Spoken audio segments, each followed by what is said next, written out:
From the first year, I'm Hyena, and 10th edition is mere days away and we are excited.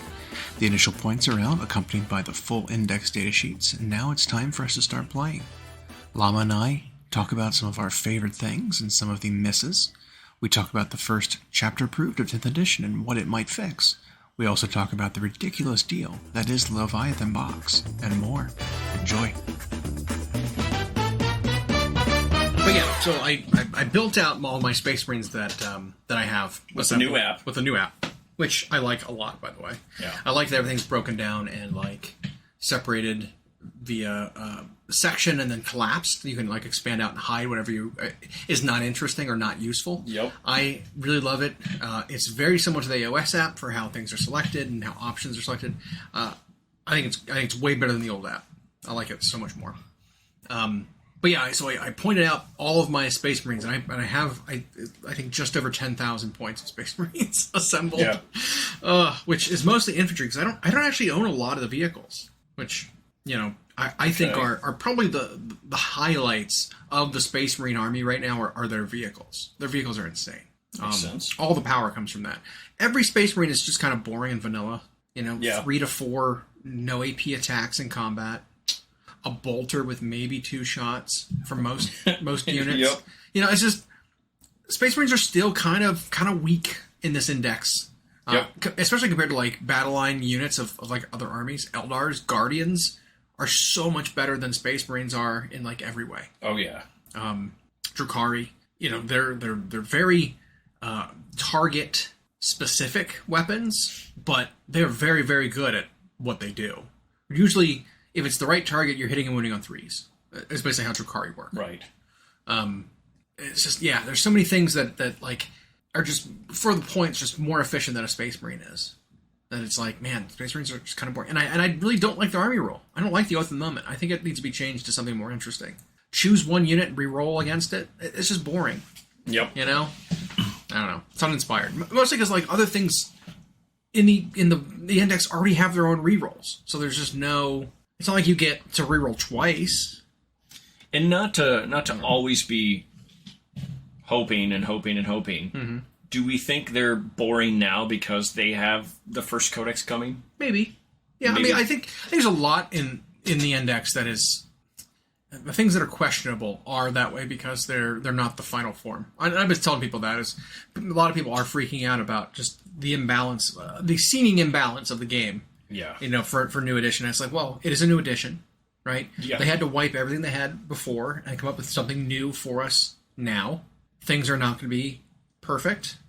When books start coming out and the first chapter proof comes out, when they start getting feedback from the community about like, hey, this needs to be looked at, this needs to be adjusted, this needs to be changed, we'll see that kind of thing get fixed. I'm sure that there are some units that we'll see go up 100% in terms of point cost. Yeah. Like, I would not be surprised. Like, generally in previous editions, when you see something go up in points, you're like, okay, a 5 to 25% increase. 25 is like, that's a lot. That is absurd how much 25% points increase is for, a balanced pass. 100%, I would not be surprised if we see a couple things that go up that much. Some things just launched, even with little context, just bafflingly cheap. Yeah. Well, I mean, just as a few examples... a couple of them are in the Eldar army. Yep. Pretty much everything that has a D weapon, the D cannon, D scythe, whatever, it seems like it's too cheap. Yep. Because that weapon is so good. For how much flat damage or how much high strength, high AP, high damage it has with devastating wounds, and then their Strands of Fate ability that lets you trigger that automatically. Even if it's not like... Well, Strands of Fate, if they change it to say, well, it doesn't trigger critical wound effects... It's like, okay, I still don't care, because if I have a 6 in my pool and I roll 1 critical wound effect for devastating wounds, I'm just going to max the damage on the D6. So it just does 6 mortal wounds. Yep. Like, that's good enough for me. Yep. Right? Like, I'm not going to worry about trying to roll the damage on those, if I can trigger it automatically. Like, I just got to do max damage then. Or do 5. I've got 5s in the pools. Good enough for me. That's a reason, that's something to use my 5s on, Yep. So, I don't know. It's... Strands of Fate was one of the things that was interesting. But several Eldar things, and then we saw the Barbed Gaunts were just criminally undercosted. 10 points a model. Yeah, they're 5-point wounds, which I don't think there's much in the entire index that's 5 points a wound, let alone something that's 5 points with a 4-up save, toughness 4, like quick mover. Like it's a good frame to have that few points per wound on. It's just a little under. We compare it to other things that have a 24-inch gun with strength 5, and like it's too few. It needs to go up by like 6 or 7 points a model. Like it's just too few, and they would still be good because they have a debuff. They have a contact debuff. As long as you hit the enemy and their infantry, they're slow. That's ridiculous. That's such a powerful effect. So there's just a few things like that have been missed. I'm not one of those people. Like I'm completely off the wagon of this edition is dead on arrival. Yeah, and that's an absurd thing to say.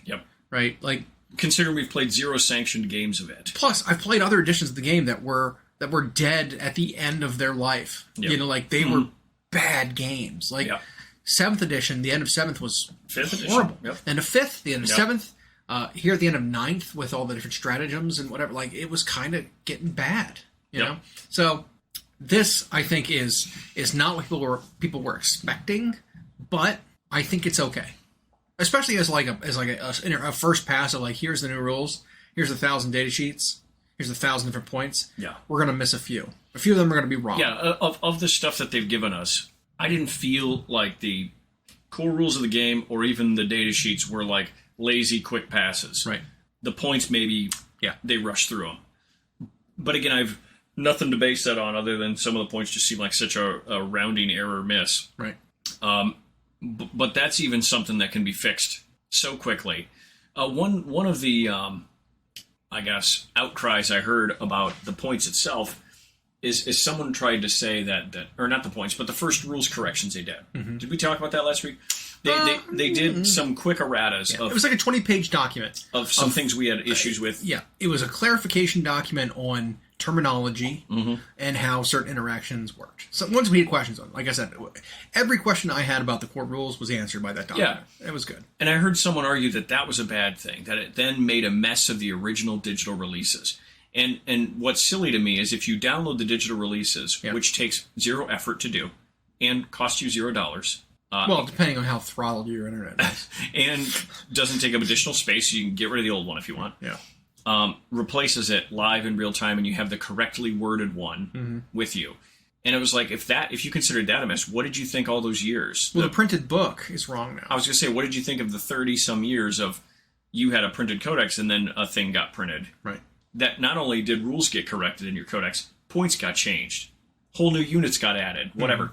Like, that was a bigger mess, because now you were having to bring so many resources with you. It's like, no, if they're updating it all... Or just, like, spending the effort to keep up. Right? To keep track of everything that's changed, or that has changed back, or has, like, updated and then updated again, and just remembering which is the current wording and ruling of it. Wait, was it January or was it June? Right, it's while the quarterly updates were fine, they did do a little too much of like, well, we're going to undo the previous one. It's like, so which is the real one now? I don't even remember. Now I'm misremembering which one was the most recent. There's a little bit of that. But that was also, they would also have to undo stuff because 2 new armies came out in that quarter. Right. And it affected the metagame so much that now that old rule they got rid of is no longer too good. This way, though, the live update, I was glad they did it before the game was even official. So, like, I'm not a tournament player. I don't do tournament circuits.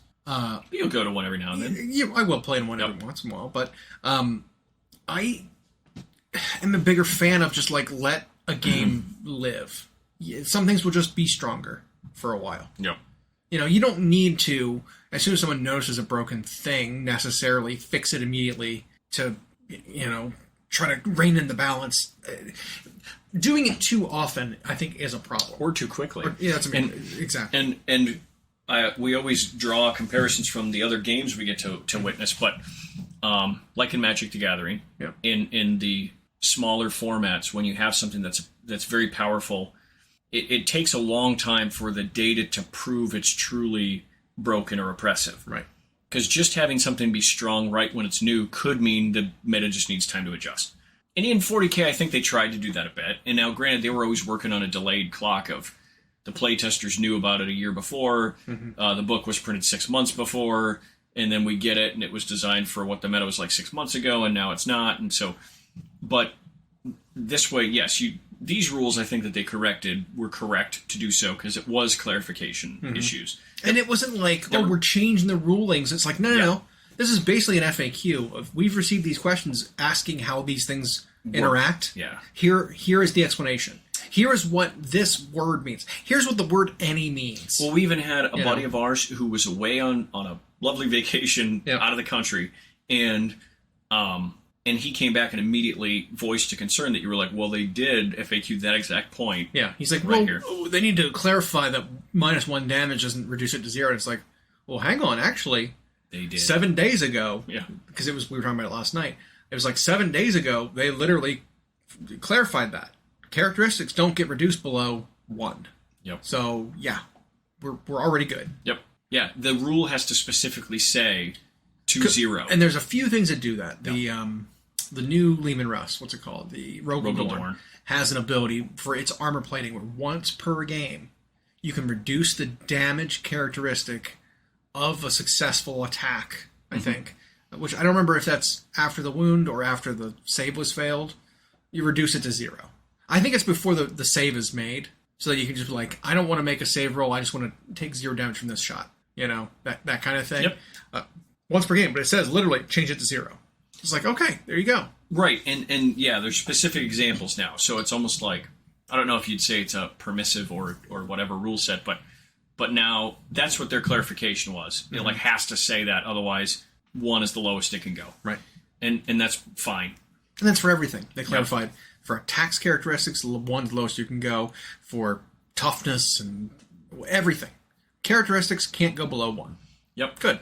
They clarified the one we had about when you have because they had the separation of stand and no stand for transports, but they didn't clarify the ones that happen to fly and also have a stand that could be considered a base.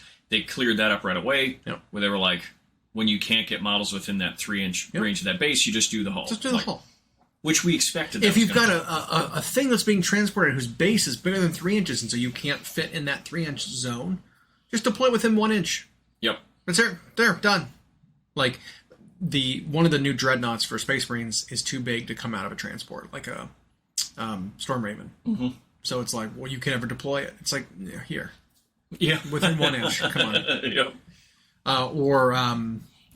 They clarified how characters attaching to units work and how sharing of special rules work. And I swear, everyone I talked to, I was like, I don't know. I think a unit counts as a psyker if it's got a psyker in it. And they're like, no, there's no way that counts. It's like, but how does precision work then? It's like, no, there's no way that works. We've all talked about it. Everyone agrees it doesn't work that way. Turns this out thing someone's like, yeah, actually. Consensus isn't always the correct. Yeah, it does actually work that way. Sorry. So I mean, the consensus used to be you bleed people with leeches to fix things. Exactly right. So, right. You get the bad humors out of them. Yep. Yeah. Exactly. And so, I drilled a hole in this guy's head to relieve the pressure to firm his headaches. Why did he die? Yeah. Well, this was the correct thing according to this clearly book. He had something else. Yeah. But yeah, the consensus doesn't mean anything, and it can lead to this group think. Right. And it's weird, though. I don't know if you heard, but some of those groups that voiced those types of things, they almost do it with this glee, like, oh, this means you can't play your thing in the game. It's like, well, you know then. Mm-hmm. That's not going to be final, that they're just going to say, you can't do this thing that it was designed to do. Right. Oh, sniper weapons actually don't do anything. Sorry. Yeah. Ha-ha! They actually can't hit characters attached to units. Right. It's like, what? Yeah. Yeah. So, that kind of thing. And so lots of clarification. It's great. It was the document really good. Might have been the best document they've ever released in terms of like clarification. Yep. It was fantastic. And to get it out on the ground before the game was even, quote, released. Official. I mean, part of it, I think, was having the community proofread their rules. Yep. Right? I mean, the printing's already done, right? Yep. For the core packet. But this was the community, getting the rules a week early, being like, all right, now go through it, give us your questions. Yeah, 500,000 eyeballs. We'll respond to all of the ones that are clear. that are not clear to you. Yeah. Yeah. So it was great. But with points, I'm wondering if that's the same thing here. Could be. If they softballed out a little bit of a beta points list, it felt like circa 1 Age of Sigmar sort of. It was like, these are very baseline points. It might not matter if the points are wrong right now. No. Because maybe it's only going to be wrong for 5 days. Right. And then they come back, and when they release their chapter approved or their updates to their living document, it's going to fix these things. And so it's like, oh, you had broken rules for 5 days. Remember when we used to have broken rules for 5 years? Yep. It's like, never no, got addressed. You don't remember that? And points never changed exactly. in an edition, ever. And not only that, but there's no surprises anymore when they are about to do something. Yeah. Because we know every 3 months, every 6 months, every 1 year, like whatever. It's like we know the timings of it now. And they make an announcement, hey, we changed this. Yeah. Here's where you can get it. So there's not those people showing up to a game or a tournament like, what, they updated it? I didn't know that. It's like, it wasn't a surprise. You need to use the app to build your list. Well, the updated rules and points are in the app. Yep. The list builder itself. You don't have to worry about going and writing it down on paper and using the wrong rules anymore. Use their app that has the correct points in it. Yeah, stop waiting for an open source third-party guy to get the rules correct in there. I did see somewhere that was really funny that people were opening up the PDFs, and they aren't like flattened documents. They didn't like export them and like flatten them into like images, and so you can go and you can edit their text boxes with like Adobe Premiere. Great. Yeah, so you can like just go in and just like change the numbers with their actual fonts, and that's funny. Like you can actually just edit the data sheets or the yeah. That won't create an issue. I know. I thought that was really funny, but it won't matter because it's all in the app. You know, that's right. That's the official repository. It's not like... Well, yeah, if you look at someone's printed card or sheet and you're questioning it, you could just like, wait a minute. No. Hang on a second. This is wrong. Yeah. What do you do? Cheater? Yeah. Judge. Because when you had all those third-party companies making your list builders, there were people who did that, who changed the macros. What's the... I mean... There was Battlescribe, there was the one before that. You could even edit the data packs to change the points. There were some complaints about a well-known high-level tournament player coming with, 75 to 100 extra points in his armies because he was editing the data packs he was building the lists on. He's like, what's validating? I didn't realize that was a problem. It's like, you changed it though, so it would validate. And all the changes were in your favor. Right, exactly. Yeah. So yes, there are ways to exploit it, but if everyone has the official version of it, then you can't exploit it. Now you don't have to know the rules of everything in everybody else's army because you can just look at them because everyone's going to be using the same thing. Hopefully. Yeah. So I mean, there's still people holdouts that go back to Battlescribe or whatever the thing is. Because I think Battlescribe is gone, right? Didn't it? No. Or dip under. People were using it through 9th. Yeah, no. I thought something happened recently with Battlescribe. It might have been recent. Could have been. I know that when the first 40K app attempted to launch in 9th edition, and it was not smooth at first, there were people who then wrote it off, never tried it again, and so they still were using Battlescribe. And I didn't want to be that jerk, but then there was later in the edition where they were trying to find stuff on Battlescribe, and it was like, oh, points not right, or rules written wrong, or whatever. It's like, that's not what that says. I'm having trouble finding this rule, and I'm like, all right, I'll just search the app for it. Here it is. Yeah, yes, there were plenty of those occasions. But this new app so far, aesthetically, was very easy to read, and there weren't any glaring errors that I could find where you click on something to add the war gear and all of a sudden it's wonky or it's not there. It's like, nope, it was there. It was quick, too. And a part of that could be because thus far in Index 10th, the squad loadouts are much simpler, which people are divided on. Yeah. Well, and I think it's the people who are divided on it. It's because there was a lot of unit options they would choose that were just meant to go get an objective. It's not supposed to do anything interacting with the game. Right. It needs to be alive. It needs to go get an objective for me. It doesn't need to shoot and cost anybody. As few points as possible. Right. Yeah. I want it to be cheap. I want to go do this thing. Well, now those units are costed at their full loadout price. So there's no real reason to bring them bare bones anymore because it costs the same as full special heavy weapon, power weapons, upgraded sergeants, all that's included. And so, I think that's one of the things that rubs people the most the wrong way. Sure. An example that I had heard was for one of our buddies who was talking about who plays orcs. Their battle wagon went up. Their transport version of a battle wagon, which is how they ran it. No extra special super cannon. No bolt-on things. None of that. The big guns are gone. The extra armor is gone. The roller is not on there. You save all these points, and it just becomes a transport, a tough transport. And you paid 120 points for it or whatever. But now that loadout went up to 185 points. because it assumes you're bringing the super All the cannon, guns, and, yeah. like all the things. And it's like, well, I didn't want to run it with the guns. I just want it as a transport. Now I can't do that anymore. And I'm kind of irritated by that. So it's like, yes, I completely understand that kind of sentiment, right? You had something loaded out, and it's just like, I just can't play that way anymore. It forces you to change the role you're using them for. Yep. But with most armies, you can just find something else then to fulfill that role. Yep. Space Marines, there's a million infantry units that can fulfill the cheap infantry Yep. role that you want to do. That one, it's like, well, certain things can't fit inside of a truck. You have to have them in a battle wagon. Now you're paying a premium on top of their cost going up. That kind of thing. So it's like, I get it. I would have liked to see, as like an example of how they could fix that would be like, we talked about this earlier, have the bare bones loadout points cost where you just don't include anything. Yep. If you want them as cheap as possible, here's the points. What it says is this unit is equipped with this, this, and this, and this. That's all you can get if you can't take anything else. That's the cost of the cheapest. So you do almost version. like a separate data sheet. Right. Or just as different points on the data sheet, whatever. And it's like, if you want to change anything about the loadout, now you're paying this other cost, which is assuming you're taking all the best stuff. Yeah. You know, I like to see that. Think about like a crisis battlesuit for Tau.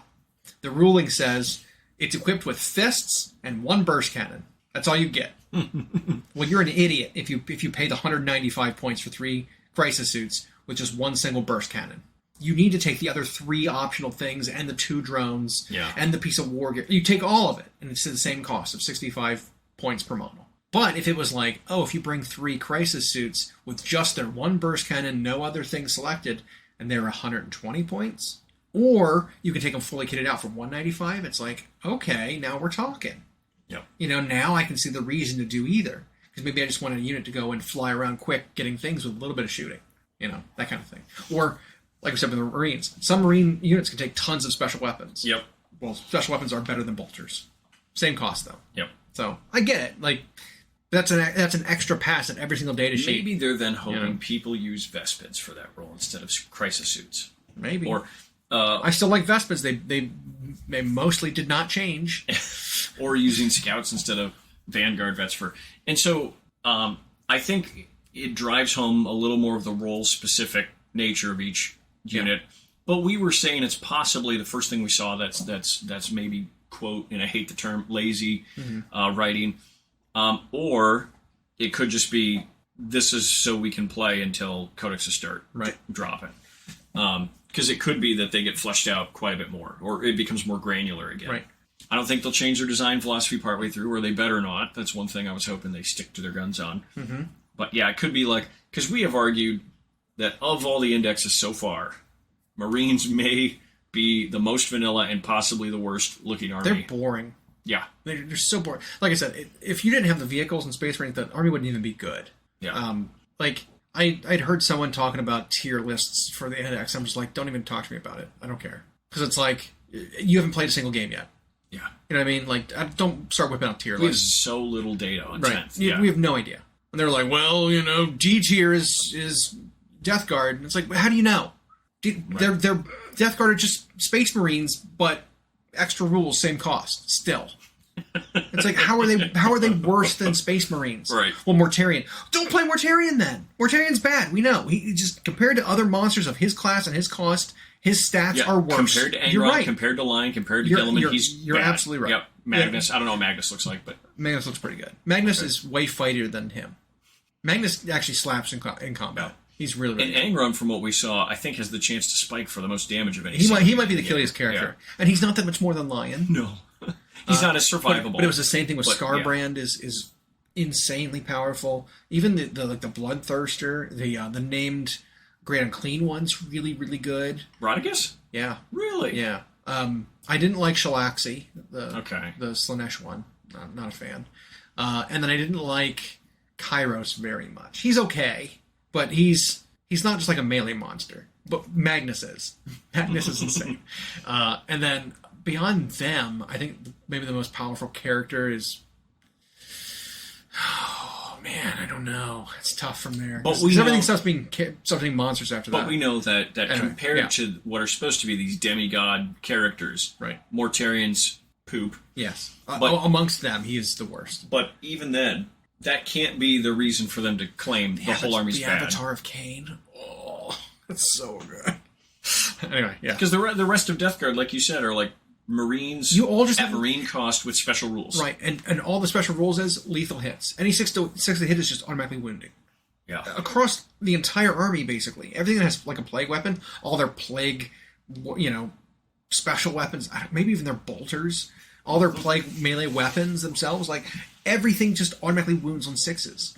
I mean, that's pretty powerful. That's a pretty powerful ability over a Space Marine who doesn't get that for basically the same cost, and is one less tough than you. Yep. Like it's real. It doesn't do anything to reduce your durability, Right. like Death Guard do. So yeah, I don't know. I think Death Guard are fine, especially because there's no special objectives to accomplish or anything in the index. Like you're all running on the same secondary missions. Yep. I think you're fine. You even arguably have the best, like a copy of the best vehicle in Space Marines, which is the Vindicator with the Demolisher cannon. When's the last time you could say that about Space Marines? It's been a while. Yeah. No, there was a Blood Angels Vindicator that was really good in like 6th edition because it could advance or flat out, whatever they call it, move double and still shoot, and then it was a pie plate. Yeah. And so like it was super fast with its turbocharged engine, and that could just like blow things up with strength 10, ignoring cover, whatever. Like it was stupid good. But I think the Vindicator is the best tank in Space Marines right now, just because its main gun is so good. And the Plague Burst Crawler basically has is basically that. A Vindicator cannon. Yeah. It's essentially that. Huh. I'm pretty sure. D tier is... Yeah, D-tier. no, you're right. You can't be ranking right now. Yeah. So it just doesn't work. Some armies look strong, yes. Eldar, S tier. It's like, yeah, because they're broken. That's why they're S tier.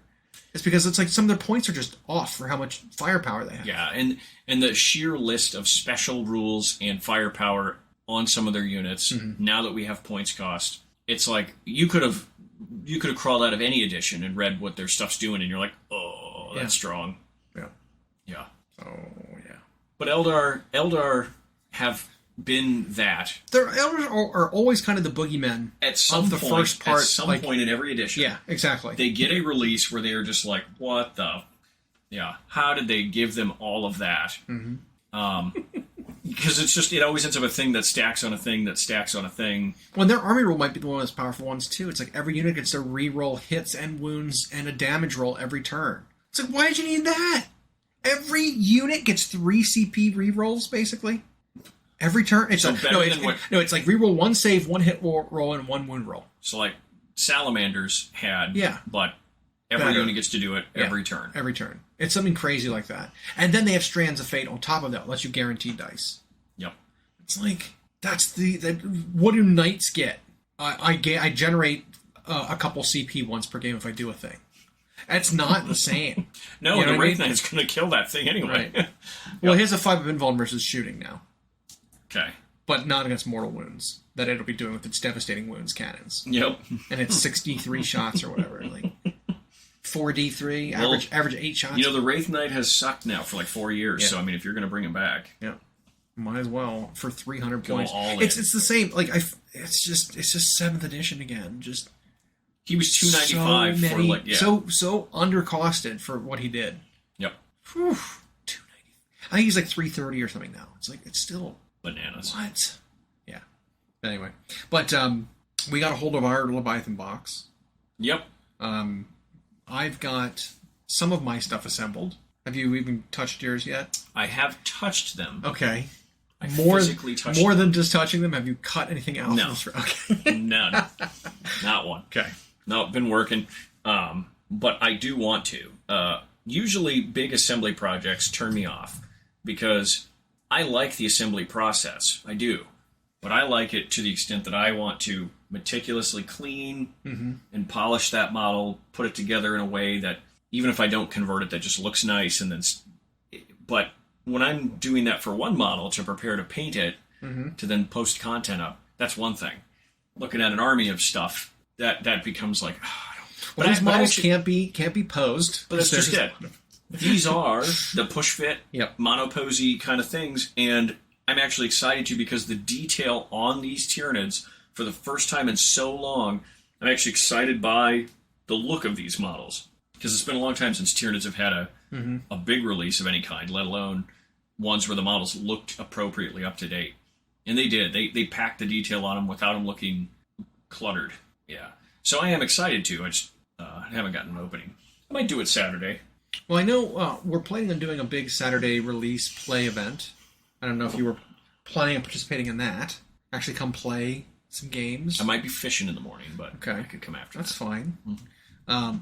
I think I'm going to bring some Space Marines or some Tau and play on Saturday.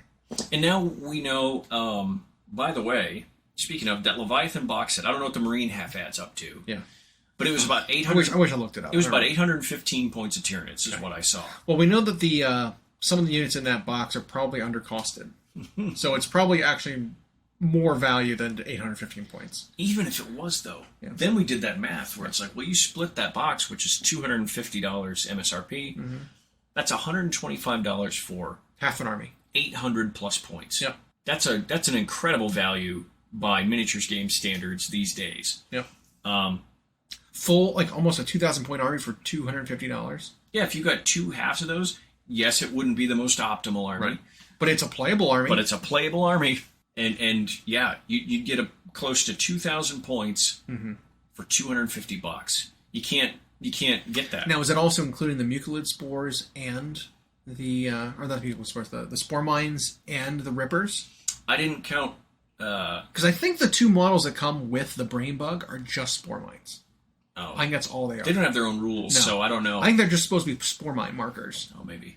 Those two little things. But they look like fancy spore mines. And then the two ripper bases on there aren't a full unit of rippers, but they still have some point associated with them if you had They a have third points, one. yep. So, like, maybe it's a little more than 815. Yeah, and those little floaty things have a name. They called them something. Not neuroclids. They've got a goofy name. Okay. But no rules, so we don't know what they do yet. They might just end up like Azrael's little guy, who carries the helmet. But, yeah. But even then, in the Marine set, I have to imagine it's about 1,000 points probably, right? I could add it up. I But, don't know. It feels like you get a little more points-wise for them. I mean, I actually felt my experience was a little different in the playtest game I got than people online. I didn't feel like it was horribly in the Space Marines' favor. I mean, I watched 3 games, and Space Marines lost 2 of them badly. Yep. And I felt like my Tyranids were all dying, but I was ahead on points. We weren't keeping meticulous track of the objectives because I just wanted fundamental play. I didn't want to worry about strategy on game 1 of 10th. You and I talked about that, about easing and slow to a game. And my opponent that I was playtesting with, of course, is the opposite. He's got to think about strategy from the first second he's playing something. But we didn't. We backed that off. We had the objectives, but we're just loosely like keeping track. We weren't writing it down. But the Tyranids were able to max score a lot early. So that could be their strength. The bodies just get places, they score, they get in the way, they force you to come to them, and that might just be like one of their strengths in the edition. Whereas Marines, it was like, well, they're tough and they're slow, but like they got to go touch the marker somehow. Yeah. I think it's about 1,000 points. I think that's probably right. So the 2 units of 5 flamers, somewhere in the 200 point range. You have the Terminators. Oh, you just rated as 110 man. Well, yeah, but still, But 100, yeah. it's still 100 points for 5 of them, or 120 points for 5 of them, whatever it is. And they were really good. Yeah. The Terminators are about 200 points for the 5. You've got the Stern Guard, which are probably 120 points for 5. They don't feel worth it. Because they just don't do anything. Nope. So, I mean, so right there, you've got 300, 500, maybe 550 points, somewhere in that range. Then you've got the Dreadnought, which is somewhere around 150 to 180, I think. So round it, call it 750 points. And then 4 characters, each of which are 50 to 120 points each. Right. So 750, 4 characters, call them 250. That's about 1,000 points. Yeah. Yeah. But again, like as we were talking about, this box, while the models look good, I don't think anything in the box has good rules yet for Space Marines. Right. Like, yes, the Ballistaris Dreadnought is able to fire 4 shots that are reliable because they get to reroll, but it's still only four high strength shots. You know, it's not that much for what its points are. Or like the Terminators, they're just Terminators, right? Like we know what Terminators do, and they don't feel like they do that much different this edition. Right.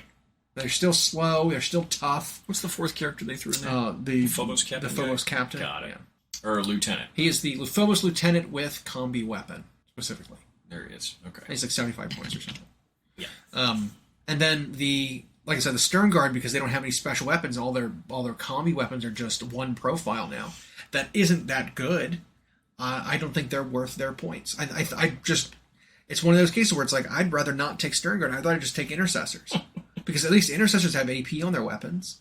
Right. You know, and then fire 2 shots at 24 inches instead of have rapid fire 1 with 1 shot. I don't know. The Stern Guard just don't feel like an elite unit to me. They just feel pretty weak. Pretty mopey. Yeah. Once per game, if they kill a unit in shooting, they get to shoot again. But what are they going to kill with their shooting? They don't have enough shots to kill anything. Yep. So, I don't know. It's, like I said, while I like the Space Marine half, the models just, I don't think there's very good play value in most of them because they're just not that great. But that's Space Marines right now, right? They're everything in Space Marines you look at and you're like, oh, this just isn't that impressive. Like Yep. the only units I was impressed with in Space Marines were their sniper units, the Eliminators and the Scouts with sniper rifles. Okay. They felt like they were, even if you're not shooting characters, they're some of the best shooting in the army. Long range, high AP. It's because they're like AP2 guns, you know, and they hit reliably. They hit on 2s, and it's like, yeah, okay. Can't be targeted back because they have stealth and you know, basically lone operative. It's like, okay, these units seem really good. Even for just picking off infantry, yeah, I'll take 2 damage shots all day long. So let's see if I got it. Okay. Apothecary Biologus, Captain and Terminator Armor, Yes. Librarian and Terminator Armor, Lieutenant with Combi Weapon, Yes. Ballistus Dreadnought, Yes. 10 Infernus, Yep. 1 Stern Guard Vet Squad, Yes. 1 Terminator Squad. Yeah. What's the app say? 980. 980. Okay. Yeah. Yeah. So our rounding was pretty close. Pretty close to 1,000. 980 points. And that's before if they're going to... Yep. I have to assume War Gear is eventually going to cost points, but like... And that's, if it doesn't... And that's also without taking any enhancements into Yep. account, because they cost points now. You get close to a... Any of that. It's So about you do, 1,000. you, do, you do get a little more points than the Marines. Yeah. But, yeah, so, yeah, you're getting like half an army for $125. So even if you started with this on the Marine side... And that's not even excluding the value you get from the core rulebook you get, Right. or the tokens, or maybe there was dice in there. Well, there were the decks of all the... And the deck of the objectives, cards. which is going to be $20 or Yeah. $25. Like, there's value in all of that stuff that we're not even including in this. And when we broke all these calculation. kits down to what they typically cost Yeah. on their own, it's like $800 or something in that box or something. It's silly. ridiculous. Yeah. So I don't think they're making money on the box, Mm-hmm. which defeats one of the gripes I'd heard about Yeah. the GW's plan for 10th, which was make sure we got enough pre-orders to make money on this Leviathan box. Then we'll start showing people rules that they hate or something like that, which none of that adds up. Mm-hmm. This was like what Sony and Microsoft do when they release their new consoles. They don't make money on that console. They try to make their money back, but they're Yeah. really just making money on the digital software. On the You know. the DLC, the software, the membership to their online service, like Yeah. that's what they're making the money on. So we're going to make our money they're going to make their money on the app probably because you pay for it every month, right? And then maybe they'll make these like DLCs, which I'd be okay with. That'd be interesting. Do you still think we're getting $55 books that you have to buy? Yeah, to I unlock? do. I do. Unfortunately, I think we. So I just think we expect will. the worst, and Yeah, I think we will. that does sadden me. I'm hoping but- the book will come with data cards Right. or something with it to sweeten it a little bit. Yeah. But we'll see. Hopefully, just subscribing to the app gets you the rules, and you don't need to buy the book. Hopefully, the book is like fluff and paint schemes and Yep. crusade rules and, yep. and that kind of campaign stuff. Because they showed us that both Combat Patrol and Boarding Patrol are two different things now. So, Combat Patrol and Boarding Patrol. Yeah. Combat Patrol, it might be called Boarding Actions or something, but that is still a carryover from what they released late in 9th. Okay, I guess I wasn't realizing those were different things. Yeah, Combat Patrol is a small version of 40K. Okay. And then Boarding Action or Boarding Patrol was a mini game style that came with one of the last campaign books in 9th edition. Okay. I think when Vastor was released, we got Boarding Action rules. Oh, so one of them was like when you buy one of the boxes, everything included in there is the only way to play that mode, right? You have to have one of the Boarding Action box sets, essentially. Right. And then the other one looked like it was a build your army but small game. Yeah, Combat Patrol looks like it's build your army but small game. This boarding one had like specific terrain types, Okay. and I think it was a list of here's what units you can bring.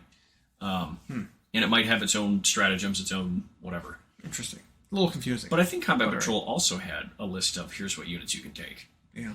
Like I said, I looked at the two of them and I didn't realize they were different things. Yep. I thought they were the same thing. Yep. It was just an update. But And then they talked about Crusade. I'll admit, right now, I read 0 of it. yeah. Well, it's the same thing with the Legends rules for the Forge World stuff getting cut. I didn't read any of it because it's like I don't care. Yep. It's not in the game proper. It doesn't matter. Yep. You know, not because it's like, oh, I'm not interested in that. It's like it would be interesting, but it's basically you've told us you don't care about these models, so it's like, well, then I won't either because the rules won't be balanced. They won't hit, the points won't matter. You won't see them in real games because if people can't bring them to tournaments, they're not going to practice with them in pickup games. Yep. Like they just won't use them. Yeah. Yeah, sure. If I'm running like a narrative thing, having a framework for what this thing would be as like a boss encounter in a narrative event or something could be cool. But I don't. I don't care what the points are then. No. You know, I don't really care that much about any of it. I don't know. Yeah. It's just. But if codexes are, like you said, a lot of fluff and a lot of painting guides, and then this stuff for Crusade and then Combat Patrol import, like you could put all of that in there. And because that's something I don't know how living it has to be. I don't know how often you have to update that when you're using tiny games. Because that stuff is safe to be in print. Yep. Right? Because you're not having to go back and errata that. Yep. So especially for Crusade, where it's like usually up to players. Or this stuff won't be balanced because it's not meant to be. Yeah, it's role playing ish. Yeah. And then the match play stuff, I would just give us that digital download, update it that way. Yeah, be nice. But yeah, with my models put together though, I'm hoping to get some paint on them. I don't know when I'll have time, but before Saturday. Oh wow! I know, like I want to get them on their bases because they're all just freestanding plastic, and start getting them like at least blacked. At least you're like primed, at least they're and not then, Imperial Fists, so you don't have to try to come up with yellow that quick. I mean, even if I just prime them all black, I'm just like Raven Guard. You know, like it's fine. But yeah, we'll see. I mean, I went through and I was collecting all my models that are Space Marines that I've got assembled. Oh yeah, just to try to if I wanted to build a list, make sure I have them all handy. You have so many models not on bases. What's the reason? I don't know. I don't know why I didn't put them on. You just didn't do that last. Yeah, because a lot of them have pegs on the bottom. You just have to snap them to the base. Yep. And I think maybe that's why I didn't, because it's like, well, they don't have to be attached to the base because I can do this at any point. Maybe I'll paint these models, paint them all, and then come up with a base, and then come up with a base for them, and do cool bases, and then attach them later. That's always the dream, right? It never pans out. Because that is, if there's one thing to help make your army look unique, it's like when you go to those tournaments or those Adepticons or whatever, and people have their army on display. Sure, the big display board can be cool looking. But it's like, once their army's on the tabletop, and effective paint scheme's one thing. When they've done some cool stuff with each base on every model, that does stand out. One of our buddies, who goes by Rhino, did that to one of his armies, didn't he? Where he got, I think they were just resin bases where they were pre-made. Yep. But he put the whole army on them, and it was looked phenomenal. Man, that looks great. Yeah, I think he's doing that for his next Tyranid army too. Or one of his, it's going to be like a ruined cityscape kind of based army, and he was asking if we had any more, and he's like, "Oh, okay. Well, I need 9 packs of 10." It's like, shit. What are you doing? Yeah, I think he's doing that again for another argument. And that's a really pricey way to do it, but it also saves some time. But if you think about it, if I were to do custom bases as a service, those packs of 5 40 mil bases are $25. That's $5 a base in a pack, ready to go in the store. Yep. Would I charge more than $5 per base to make bases for somebody? Maybe. Yeah, I think so. So if you look at it like that, it's like a commission kind of thing. It's actually they're very cost effective doing it that way. Well, and for someone like him, where the artistic side of the hobby doesn't get too much, but he does try to take his time and do cool stuff. Or he'll commission one of us to do just a model for him. But that was so time-saving for him to get him on cool-looking bases, because there's even those ones that go so far as to be just pre-painted. That's the ones I'm talking about. And they don't look bad. Yeah, that's what I'm saying. Those ones are 5 bases for $25, and it's That's a lot of work would Because a go lot of into times doing that. in the miniatures world, when you think of pre-painted, you think of like hero clicks, and they look, rubber, and they look like garbage. Those bases do not look bad. Yeah, agreed. I think those bases are better than most people could do, and they don't fall apart. You know what I mean? Like they're pretty sturdy. So I thought that was a really good move for him. Maybe I'll look and see if there's one that would fit a world that I would consider putting under my Tyranids. Yeah, not like I'll commit to a paint scheme on them, but. Mm-hmm. Are you going to take back your little Neurogaunt that you painted? Trade it back for one the plastic one? I don't know. I don't know if I recall all the colors I used, so duplicating that scheme might be tricky. Yeah, I know. But but it was. But I've always got one. I've always got like a model here and there that's got a paint scheme on it. I liked how he turned out. That was fun. It was, like I said, he looks a lot better in person than he does in that photo you took. Yeah. Like people liked it online. It's and it was mostly contrast paint. Mm-hmm. I tried to Juan Hidalgo it where I used contrast early and then but controlled. Like control the dilution, control what you're mixing it with, control how you're putting it on. Well, even just creating transitions, like gradients basically with contrast is really effective. Yep. Getting that like blue skin transitioning into purple. Yep. Almost like Gene Stealer cults. Yep. Or Gene Stealer proper, models. yeah. Yeah. Where it's like that blue into purple. It's like really easy to do with contrast. Yeah. And then you can pick highlights where you don't have to like work too hard. You can find with how many paint lines we have that we all use, it was like even over the gradient. It was like, well, there's a blue here, so I'll pick a slightly, I don't know, pastel-y blue, and then over the purple, a slightly pastel-y gray purple, and then like you can just highlight them in the correct direction, and it was like, oh, that looks good. Mm-hmm. And as long as you can keep a clean line, and to be fair, GW with their plastics now designs their models to work with simple paint methods. You can tell. They put angles and things so that you could, if you do the 45 degree with your brush and do an edge highlight, it's like, oh, that looks pretty sharp there. So, yeah, he was super easy to do like that. I think replicating across the army would be neat. I just have to try to remember what I did. But do I have to be 100% accurate, That's the thing. Right. Like no, you don't. These are biological organisms. I think they you can get have close. variation. You can get close and then, and... Hell, having an entire army of like a similar color scheme and not the same one, just a slight variation through the entire little unit. Patterns that show would be up in like, some. Be like, huh, that'd be interesting. Yep. It would be. And then you can obviously variate when you get to bigger bugs where you've got more room, you have to come up with stuff. Mm-hmm. But even again, on the newer ones we've seen, like the Screamer Killer compared to a Carnifex, that Carnifex kit's been around since 4th ed, still looks okay. But when you look at like what the chitinous plates on the Screamer Killer are compared to them, so much more detail. Yeah, there's like ridges like sculpted into the Screamer Killer already. That's like, just follow these little ridges to create the chitin lines. Yep. The perpendicular lines. Yeah, like, okay. and they built details in them so that the contrast paint settles a certain way on them. Yep. And I think that was by design. I think part of their aesthetic for models is thinking about their paint line, which that's pretty next level. Mm-hmm. That shows they care about the hobby side as much as the game. So Maybe more now. Maybe more. Maybe more. Yeah. So we don't get our first 2 codexes, allegedly. For another few months. Until it says autumn 23. So we're thinking September, probably. Well, yeah, at the end of August, early September is fall. Do you think we'll see anything at Gen Con, or do we know if there's a preview event there? I'm sure we will. I mean, we've got this competitive community event between Tyranids and Space Marines that are going to be going on for the first couple of weeks here after the edition launches. Correct, right? That's what this weekend starts with. Right, that's what this weekend is, and it's 2 weeks after that you have to report with your box code. And like, we could do a game where it's just you and me. Yep. Playing Tyranids versus Space Marines. Different sizes, Hell, keep playing. Even like bring more than just the box content, and we'll report whoever wins. We could do that with our code or something, whatever, But it's to get first look at either of the 2 armies that wins. They're like upcoming models for those armies. Like, that's the event's prize. And speaking of that, what a low stakes prize, right? I had people who were angry that the box contents were imbalanced because then that skews the results of this little event. I did that. I gave them the half blank, the slow blank. Like, what the fuck is wrong with you? How do you have nothing going on more important than to be upset about that? Are you kidding me? Get out of here.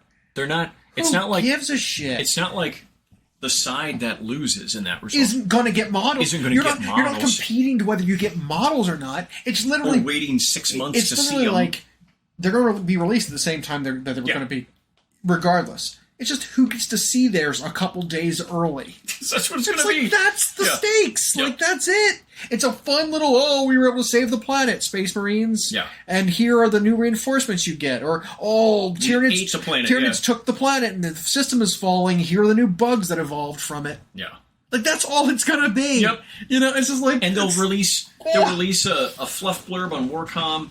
A novel will come out about it. That's it. Yeah, you're right. It's not an actual reward or punishment for anybody. Right. It's literally like you determine the order that you get to see stuff. That you see these rumors that we probably have preloaded, and someone just needs to hit upload. Gosh. Yeah, they've got the articles written already, and they have the two batches of models probably already. Written the novel already. It's like, jeez, man. Like, what a stupid thing to complain about. And I feel stupid about complaining about them complaining about it. Because it's how stupid it is. But that's where we are. I know. And that's where we are. And so we miss the important things because we have to complain about what people are complaining about and how stupid those complaints can be. I hate it. But yeah, I'm excited about this. I like, as much as people are bummed about this edition, I think it's fine. That's where it ends up being. My excitement hasn't waned. No, mine either. I mean, it's the same. Like, honestly, I think people are complaining less about this than they were about the end of 9th edition. Oh, right. Like, I honestly do think I've heard more complaints about the end of 9th. Well, and you had almost a half a year where people just stopped playing. Yeah. We didn't even have an announcement of 10th yet, and they were just like, well... We're assuming 10th, so we're done. We're just done. I mean, the announcement of 10th really put a nail in that coffin. Like, it was already trending before that, nobody was interested in participating in any, like, events. I mean, besides maybe the GW event. Right. Because it was run in 9th. Like, a lot of people were checked out already when the announcement was made, and then that just, like, solidified it. It's like, no one... Let's play a different game in the meantime. That kind of thing. So, people were very eager to start playing 10th edition. There was also, like, a tournament that was trying to be the first one to run 10th. And it's just the cutoff was too soon, and the game doesn't have the releases in terms of rules necessary to run events yet. And they were like trying to rush it and making all these rulings before anything was out. That's like, these factions are banned, and like it's like, what are you doing? Yeah, it's like, no, just quit doing this. This makes you look bad, you know. But yeah, I'm pumped. This weekend's gonna be fun. I can't wait to see what the new stuff is going to be. Like I said, I'm positive that some of the weirdness is because there are things like locked and loaded, ready to go to update them and replace them. Some of those things have to be because of that. It's got to be. You know, I was thinking about it, and in one of the previews we saw for Space Marines was it a game or a novel or something where there was like box art for something. They did show a Reaver Space Marine with a lightning claw, a single lightning claw. I remember in the background. And he wasn't like a named guy. No. He was just a normal dude with a lightning claw, and he was wearing a Reaver. Because he had like the skeletal mask the Reaver was wearing. He was definitely wearing Phobos armor. Right. And it was like, that was a weird thing. You know, like there are no rules to be able to replicate that on the tabletop. Yeah. Power weapons on any kind of Primaris that aren't like sergeants. Yeah, so it just doesn't really happen. So if we were to speculate, that could be anything from there'll either be some goofy kill team that's got a unique group of guys with mixed weaponry. Could be. That could be. That's my low bar.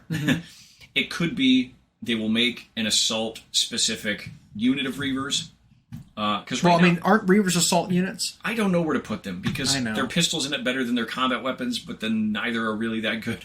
So, or they make like some sort of veteran-y Reaver unit or veteran Phobos armor melee guys. That'd be neat to see. Well, I think they're going to do Vanguard vets in Primaris scale, and they'll be just called they won't be Primaris like the Stern Guard. They'll just be a generic named unit that could be any of your old Marines, new Marines, all with veteran status. I still am out there thinking they're going to do a new scout unit that aren't going to be Phobos. They're not going to be initiates. recruits, they're going to be like a proper scout unit. Specialized. Yeah, I think they're going to do scouts of some kind. I also think they're going to do, with the if not Vanguard vets, maybe some kind of jump pack assault Primaris unit. I think they've it's got to happen at some point. It's overdue. Yeah. I mean, when they brought us the assault intercessors, I remember at the preview event where they showed them off, the crowd roared simply because we saw a Primaris scale guy with a chainsword. Yeah. And so you got to figure Primaris guy with a jump pack that's not in moon shoes, they'll probably cheer for it. Yep. So I that's going to happen. Or even if they are in the moon shoes, just make them assault. Yeah. Something. Make an assault version of the moon shoe guys that don't have guns. Yep. Anything. What else do I think is going to be? I don't know, that's like 3 things, right? Yeah, and we talked about the Tyranids. What we speculate it'd probably be mostly old units updated to new things. Yeah. To new kits. I mean. We know there's a new Death Leaper. Yeah. I would assume there's going to be a new Lictor as well. Right. I feel like because their data sheets were just weird and bad. They were so. They were like nothing compared to the new Von Ryan's Leapers. No, who I think are very good. They might be the best unit in that box, but we're gonna get new ones of those for sure. I think there's an off chance we're gonna get a new warrior unit or 2 to be like melee or dual purpose. Could be. I think that's gonna be a separate kit, and we're gonna get new warriors. I think we're gonna get new Hormigons. And I think they might make 2 different units. That could be. I think they're going to split them and make multiple things. You can't leave that old one next to the new sexy Termagants. Because even at first, because of the way they painted them, it was hard to see major difference in the new Termagants. And then we got them in person, and it was like, these new Termagants look so much better. And then I think they're going to do a new melee Prime. Oh, okay. Tyranid Prime. Okay. Because they have the winged one. Winged one, yeah. I think they're going to do a melee foot Prime. A foot one. Yeah. It'll be more similar to the one we've already seen, and it could even be that at some point the Winged Prime and Ground Prime will be its own kit. Yeah, that just makes either. Or it could be. Yeah, this one's push fit, and it could be the Lictor Death Leaper comes out of one kit. Yep. And it's just different parts. They did say in that article more Vanguard Tyranid units are on the way. What does that mean? Hormigons. Yeah, could be. Yeah. Shrikes maybe. I mean, they already have. They show that they're keeping warriors, melee warriors. They showed they're keeping Raveners, which I mean, you burrow instead of fly, but you basically accomplish the same thing. Yep. So it's like, do we actually need Shrikes? Yeah, maybe it would be cool, but maybe I don't know. Yeah, maybe don't. Because the Leapers kind of also do that. Yeah, they get to start way up I would close love to see a new Biovore Pyrovore of some kind. Oh, yeah, come on. But I would love it if it wasn't like, here's a unit of 3 of them that are basically just these new Barb Gaunts. Oh, right. I would like to see if they were larger. Oh, yeah. Like artillery pieces. Like bigger, but not huge. And not exocrine size, right? No. I don't want it on that face. I'm thinking like Guard or Eldar gun platform. Yeah, but think of like a Hive Guard or a Tyrant Guard. You know how chunky they are? Mm-hmm. And they're on a big 50 mil, right? Or 60 mil. Yep. Something that size. Yep. Big, huge, like chunky, maybe even bigger. Put them like 100 mil. Make them a big guy, but not like an exocrine size. And make them like units of 1. Yeah. You don't need units of 3 anymore. Make units of 1. Yep. Something like that would be cool. Yeah, I picture like the new Guard heavy weapon platform. Absolutely. That's a good Or a grot gun, sure. like where it's 3 dudes and a thing. Yeah. But you just put one organism on there. Yeah. And it's got the firepower of 3 Pyrovores or 3 Biovores, but it's 1 model. There you go. That's how you reduce the number of models on the table. Not by changing points. Either one and is a 1 to 3 or something, or 1 to 1.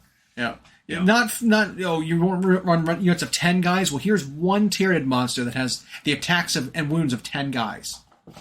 1 model. Yeah, you make them like a 9 wound. Yeah. Sits on the ground. Tough 5, tough 6, whatever thing. Bloop bloop bloop. Yeah, pretty cool. Turns things into melted cheese. Yeah. Speaking of melted cheese, I could go for some melted cheese. But we could have a slice. Yeah, let's have some pizza.